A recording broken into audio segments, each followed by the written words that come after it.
Teachers academy online classes में आपका स्वागत है। मैं विशाल चौधरी। अभी हम डिस्कस कर रहे थे मल्टीप्लिकेशन ऑफ नंबर्स यानी संख्याओं का गुणा, जिसमें हमने लास्ट वीडियो में डिस्कस किया था कि अगर नंबर 100 के पास है यानी 100 से बड़े हो सकते हैं, 100 से छोटे हो सकते हैं, या एक नंबर 100 से बड़ा और दूसरा नंबर 100 से छोटा हो सकता है, उनका मल्टीप्लिकेशन। आज हम इसी सीरीज को आगे बढ़ाते हैं। इसमें आज हम बात करेंगे कि अगर 100 से बड़े 3 नंबर हों या 100 से छोटे 3 नंबर हों, उनका मल्टीप्लिकेशन किस तरीके से किया जाएगा।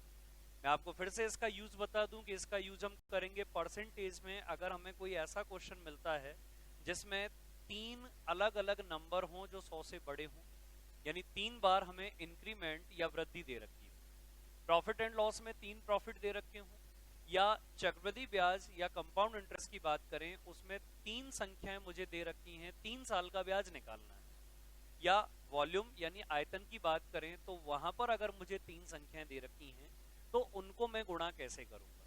सबसे पहले अगर मैं बात करूं 100 गुणा 100 गुणा 100, अगर हम इसकी बात करें तो ये हमें क्या मिलेगा। देखिए, इसे आप कहेंगे 10 लाख, और 10 लाख का मतलब है 3 2 5 2 7, यानी मुझे टोटल 7 अंक यहाँ पे मिलेंगे।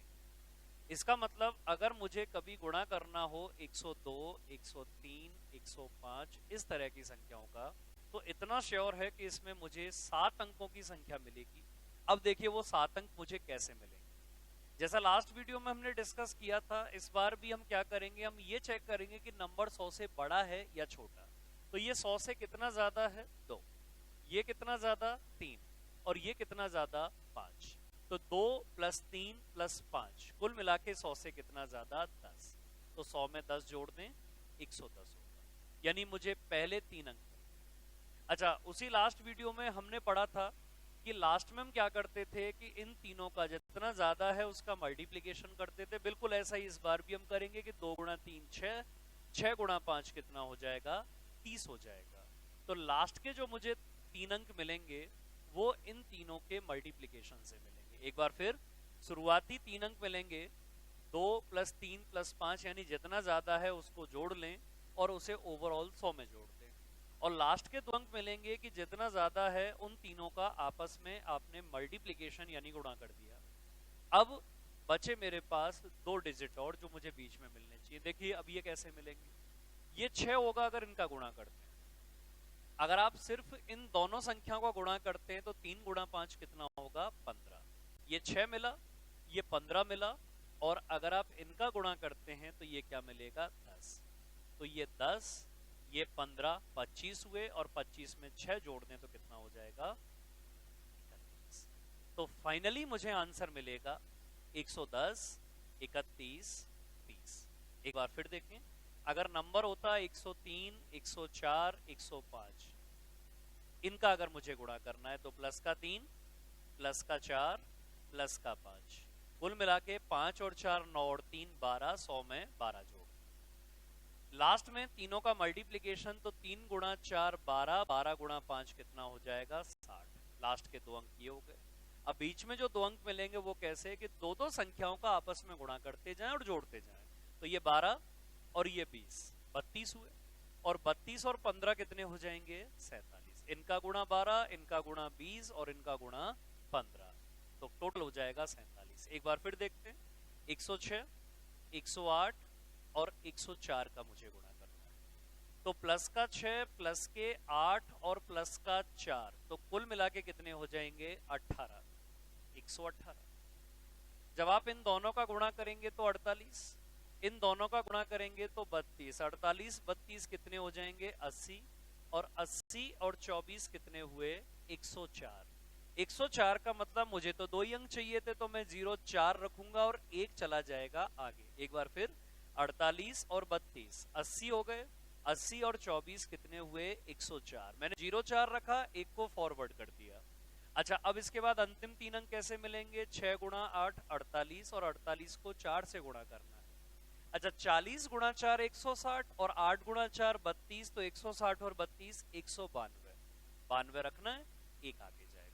अब सबको जोड़ लेते हैं, 119 05 और 92, ये मेरे पास फाइनल आंसर हुआ। एक बार फिर देखें, अगर इसकी जगह संख्या होती 105, 108 और 109, इनका गुणा करना है मान लो, तो प्लस का 5 और प्लस का 8 प्लस के 13 और 9 कितने हुए, प्लस के 22, 122। आप जब इनका गुणा करेंगे 40, इनका गुणा करेंगे 72, 112, 112 और 45 कितना हो जाएगा, 157 हो जाएंगे। एक रखना है, 57 अपनी जगह पर रहेगा।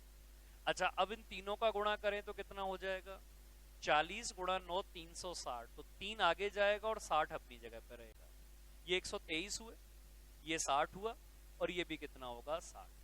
जब आप कैलकुलेटर से चेक करेंगे आपको यही आंसर मिलेगा। तो अपना कॉन्सेप्ट बिल्कुल क्लियर रखना कि पहले 3 अंक, फिर 2 अंक, फिर 2 अंक। अगर 2 से ज्यादा मिले तो अंतिम 2 रख लो और बाकी आगे, यानी फॉरवर्ड हो जाएगा। और बिल्कुल ऐसे ही हमने यहाँ पे किया। अब मान लो इसकी जगह मुझे 3 यहाँ पर जैसे संख्याएं इस तरह से दे रखी हूं और मुझे इनका क्यूब निकालना है। सेम तरीका आप यूज कर सकते हैं, प्लस का 3, प्लस का 3 और प्लस का 3, तो प्लस के कितने हुए, 9 हुए।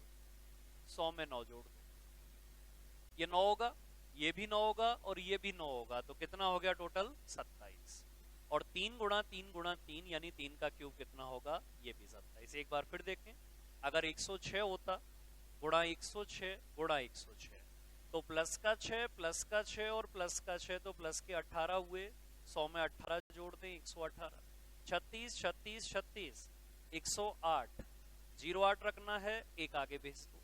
और 6 गुणा 6 गुणा 6 यानी 6 का क्यूब कितना होता है, 216, 16 रखना है, 2 आगे भेज दो, 119। ये 10 होंगे, ये 16 हो जाएगा।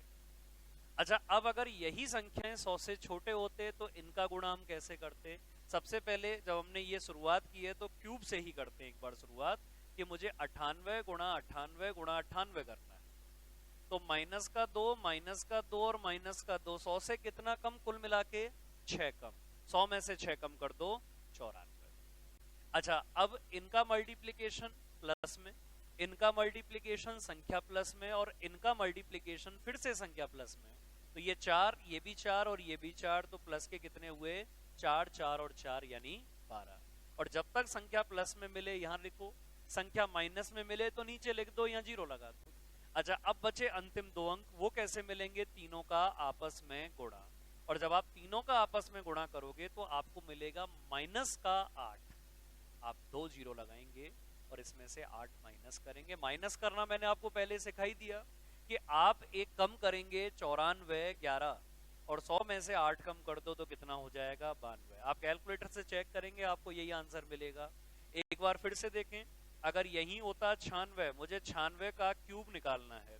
-4 -4 -4 माइनस का 12, 100 में से 12 कम कर दें, ये 16 होगा, फिर से 16 और फिर से 16, तो प्लस के कितने हुए, 48। क्योंकि जब दो संख्याओं को, दो नेगेटिव नंबर को आप गुणा करोगे तो हमेशा रिजल्ट पॉजिटिव मिलेगा, तो इसलिए 16, 16 और 16 प्लस के 48। लेकिन अगर आप 3 नेगेटिव नंबर को गुणा करोगे आपस में तो ये क्या मिलेगा हमें, माइनस का 64, क्योंकि 4 का क्यूब 64 होता है। तो आप 2 0 लगाएंगे और 64 इसमें से घटाएंगे, एक कम कर दो, 88, 47, 100 में से 64 कम कर दो तो आंसर आएगा 36। अच्छा, बिल्कुल इसी तरीके से आप क्या कर सकते हैं, अगर मेरे पास 3 नंबर हों जो 100 से छोटे हों और मुझे इनका गुणा करना है, जैसे 96, 94 और मान लो 95, इन तीनों का गुणा करना है, तो माइनस का 4, माइनस का 6 और माइनस का 5, माइनस के हुए 15, मैंने 100 में से 15 कम कर दिया। 4, 6 और 5, माइनस का 15, 100 में से 15 कम किया। अब इनका गुणा प्लस का 24, इनका गुणा प्लस का 30 और इनका गुणा प्लस का 20, तो 20 और 30 50, 50 और 24 कितने हो जाएंगे, 74। और जब आप इन तीनों का आपस में गुणा करेंगे तो 5 गुणा 6, 30 गुणा 4, 120। 120 का मतलब मैं 20 रख सकता हूं, एक आगे जाएगा तो 85, 75, 20। ये हमारे पास फाइनल आंसर हुआ। अच्छा, एक बार फिर, अब अगर इसकी जगह आपको संख्या मिल जाए 94, 92 और 98, इनका गुणा करना है। ऐसे नंबर जनरली आपको डिस्काउंट में मिलेंगे या कहीं भी जनसंख्या वाले क्वेश्चंस होंगे पॉपुलेशन से रिलेटेड, उसमें डिक्रीमेंट होगा, वहां मिलेंगे आपको, या फिर वॉल्यूम यानी आयतन में मिलेंगे। आप इसे कहेंगे माइनस का 6, ये माइनस का 8 और ये माइनस का 2। तो कुल मिला के हम इसको क्या लिखेंगे, 14 और 2 कितना हो जाएगा, 16 हो जाएगा। और अगर मैं इसमें से 16 घटाऊं तो आंसर बनेगा ये 84 हो गया। अच्छा, अब इसके बाद 48, 48 और 16 64, 64 और 12 कितने हो जाएंगे, 76 हो जाएंगे। और जब आप इन तीनों का आपस में गुणा करेंगे तो ये माइनस का 96 होगा, घटा दो 96, देखो 84, 75 और ये कितना आएगा, 04। ये अपने पास मल्टीप्लीकेशन हुआ। तो कितना आसानी से आप 100 से बड़ी संख्याओं का या 100 से छोटी संख्याओं का मल्टीप्लीकेशन कर सकते हैं। और दोस्तों ये एक यूनिवर्सल तरीका है जिससे आप स्क्वायर क्यूब, अगर 100 के आसपास स्क्वायर या क्यूब निकालने हो तो आप उसके लिए भी इसका यूज कर सकते हैं। चलिए आज के लिए इतना ही। नेक्स्ट वीडियो में हम मल्टीप्लिकेशन का और कोई यूज पढ़ेंगे। Thank you friends.